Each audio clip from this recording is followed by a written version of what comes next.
ಎಲ್ಲರಿಗೂ ನನ್ನ ನಮಸ್ಕಾರ. Hi friends, welcome to Sai kitchen. ಇವತ್ತು ನಾನು ದಿಢೀರ್ ಅಂತ ಒಂದು 5-10 ನಿಮಿಷದಲ್ಲಿ ಫಾಸ್ಟಾಗಿ ಮಾಡ್ಕೊಳ್ಳೋ ಅಂಥ ಸಾರು ಹೇಳ್ಕೊಡ್ತೀನಿ. ಎಲ್ಲಾದರೂ ಹೋಗಿ ಬಂದಾಗ ಸಡನ್ನಾಗಿ ಮಾಡ್ಬೋದು. ಒಂದು 5-10 ನಿಮಿಷ ಸಾಕು ಇದಕ್ಕೆ ಟೈಮು. ಇದಕ್ಕೆ ಬೇಕಾಗಿರೋ ಇಂಗ್ರೀಡಿಯೆಂಟ್ಸ್ ನೋಡೋಣ ಬನ್ನಿ. 2 ಈರುಳ್ಳಿ, ಒಂದು 8 ಹಸಿಮೆಣಸಿನ್ಕಾಯಿ, ಸ್ವಲ್ಪ ಕೊತ್ತಂಬರಿ ಸೊಪ್ಪು, ರುಚಿಗೆ ತಕ್ಕಷ್ಟು ಬೆಲ್ಲ, ರುಚಿಗೆ ತಕ್ಕಷ್ಟು ಉಪ್ಪು, ಆಪ್ಷನಲ್ ಕಾಯಿ ತುರಿ, ಹುಣಸೆ ರಸ, ಒಣಮೆಣಸಿನ್ಕಾಯಿ ಒಗ್ಗರಣೆಗೆ, ಕರಿಬೇವಿನ ಸೊಪ್ಪು, ಬೆಳ್ಳುಳ್ಳಿ, ಸಾಸಿವೆ, ಇಂಗು. ಒಂದು ಬೌಲು ನೀರು ತೊಗೊಳ್ಳಿ. ಇದು ಮಾಡೋದು ಹೇಗೆ ನೋಡೋಣ ಬನ್ನಿ. ನೀರಿಗೆ ಇಟ್ಕೊಂಡಿದ್ವಲ್ಲ ಅದಕ್ಕೆ ಫಸ್ಟ್ ಉಪ್ಪು ಹಾಕ್ಕೊಂಬಿಡಿ. ನೆಕ್ಸ್ಟು ಹುಣಸೆ ರಸ, ಒಂದು ನಿಂಬೆಹಣ್ಣು ಗಾತ್ರದಷ್ಟು ಹಾಕ್ಕೊಂಡ್ರೆ ಸಾಕು.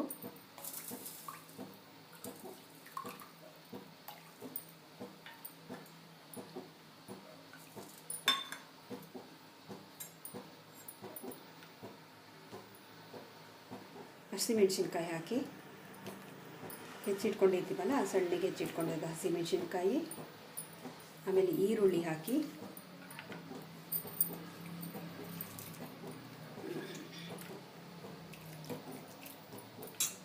ಎಲ್ಲಾದರೂ ಹೋಗಿ ಬಂದಾಗ ಲೇಟ್ ನೈಟ್ ಬಂದಿರ್ತೀರ, ಆವಾಗ ಬೇಗ 5 ನಿಮಿಷದಲ್ಲಿ ಮಾಡ್ಕೊಳ್ಳೋ ಅಂಥ ಸಾರು ಫ್ರೆಂಡ್ಸ್.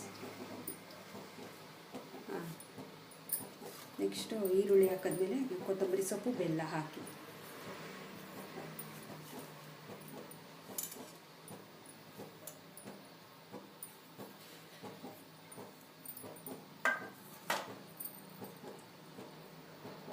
ಆಮೇಲೆ ಕಾಯಿ ಸ್ವಲ್ಪ ಆಪ್ಷನಲ್ಲ, ನೀವು ಹಾಕೋಂಗಿದ್ರೆ ಹಾಕ್ಬೋದು, ಇಲ್ಲಾಂದ್ರೆ ಇಲ್ಲ.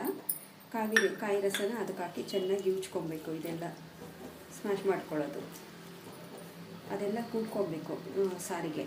ಆವಾಗ ಅನ್ನಕ್ಕೆ ತುಂಬ ಟೇಸ್ಟಾಗಿ ಸಿಗುತ್ತೆ. ಅದು ನಾವು ಎಷ್ಟು ಸ್ಮ್ಯಾಶ್ ಮಾಡ್ತೀವೋ ಅಷ್ಟು ಟೇಸ್ಟ್ ಬರುತ್ತೆ ಈ ಸಾರು.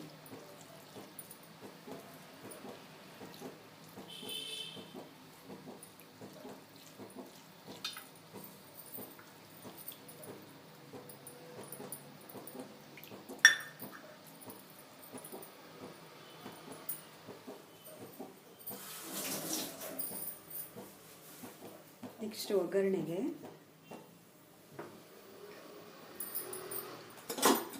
ಎಣ್ಣೆ ಹಾಕ್ಕೊಂಡ್ಬಿಟ್ಟು, ನಿಮ್ಗೆ ಎಷ್ಟು ಬೇಕೋ ಅಷ್ಟು ಎಣ್ಣೆ ಹಾಕ್ಕೊಳ್ಳಿ.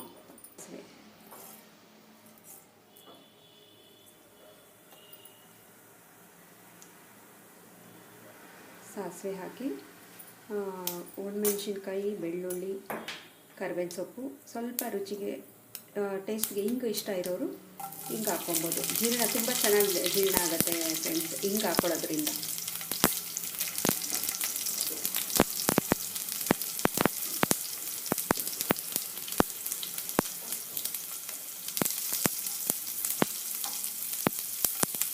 ಈ ಸಾರಂತೂ ಬ್ಯಾಚುಲರ್ಸ್ಗಂತೂ ಹೇಳಿ ಮಾಡ್ತಿರೋ ಅಂಥ ಸಾರಿದು. ಅದು ಈಸಿಯಾಗಿ ಮಾಡ್ಕೊಳ್ಳೋ ಅಂಥದ್ದು. ಇದಕ್ಕೇನು ಒಗ್ಗರಣೆ ಇಷ್ಟ ಇರೋರು ಹಾಕ್ಕೊಬೋದು, ಇಲ್ಲಾಂದರೆ ಬೆಳ್ಳುಳ್ಳಿ ಜಜ್ಜಿ ಹಾಕ್ಬಿಟ್ರೆ ಸಾಕು. ಒಗ್ಗರಣೆ ಇಷ್ಟ ಇಲ್ಲ, ಆಯಿಲ್ ಹಾಕೋದು ಬೇಡ, ಯೂಸ್ ಮಾಡಲ್ಲ ಅನ್ನೋರು ಬರೀ ಬೆಳ್ಳುಳ್ಳಿ ಜಜ್ಜಿ ಹಾಕ್ಕೊಬೋದು. ಅಂದರೂ ಚೆನ್ನಾಗಿರುತ್ತೆ ಟೇಸ್ಟು.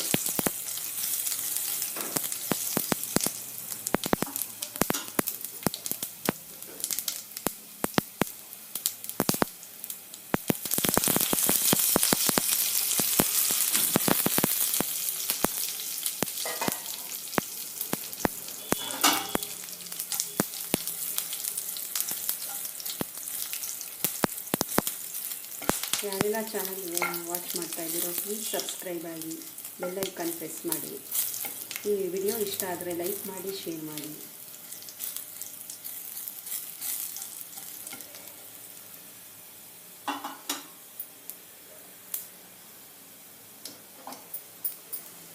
ನೋಡಿದ್ರಲ್ಲ ಫ್ರೆಂಡ್ಸ್, ಎಷ್ಟು ಈಸಿಯಾಗಾಯಿತು.